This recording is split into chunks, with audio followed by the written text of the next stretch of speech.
Man, but let's get into this next film, man. The next one I'm going to bring up is a film called Honey Don't. This is a comedy mystery. This is a film directed by Ethan Cohen, part of the Cohen brothers. Screenplay by Ethan Cohen and Trisha Cook. Ethan Cohen and Trisha Cook. So in this film, small town private investigator Honey O'Donoghue probes a series of strange deaths that are tied to a mysterious church.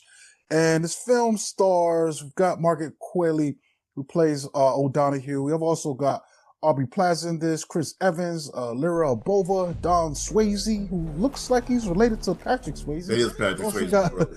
Got Charlie Day, Talia Ryder, and Christian Anti-Dormy. Okay. And what's going on with this film, Corny? Because I didn't see this. I'm gonna leave this up to you. It's supposed to be a bit of a murder mystery. First off, I'm just gonna say I'm a fan of the Coen brothers, and Ethan Cohen and his wife making films together, and that means Coen brothers.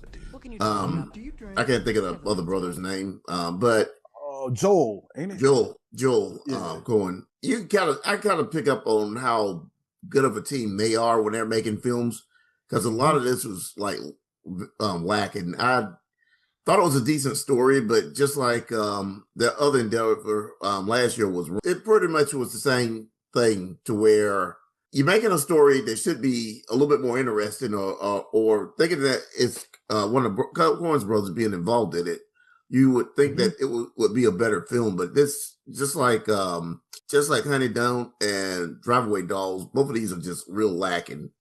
And overall, I just thought it was just an okay film. I will probably buy both of those in the future just to see how they hold up. But the Coen brothers are probably my favorite directors. They've made a lot of good films, and this is just one of those I don't really see this like long term, like holding up next to something like Raising Arizona, Fargo, or trying to think of another one.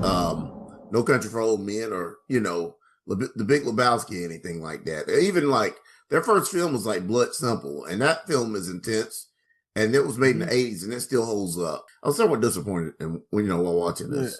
Yeah. In a way, I kind of felt the same way about Drive-Away Dolls, and I think this probably, I don't want to diss the guy's wife, but I think it's probably something to do with her being a writing co-partner versus him writing with Joel. So something's lacking. Like even as I'm watching Drive-Away Dolls, it felt like I was watching a movie about lesbians that wasn't written by lesbians, and I'm like, what is happening with this movie? Because it's kind of just trying to lean on some weirdy, goofy stuff that's not really landing. And like you said, the story just itself wasn't interesting enough to be trying to make a feature film around, in my opinion, like. Trisha Cook has been like a producer on like Barton Fink and Oh Brother Without Now, she's been there, but like I said, them going off and doing their own thing isn't really working for me.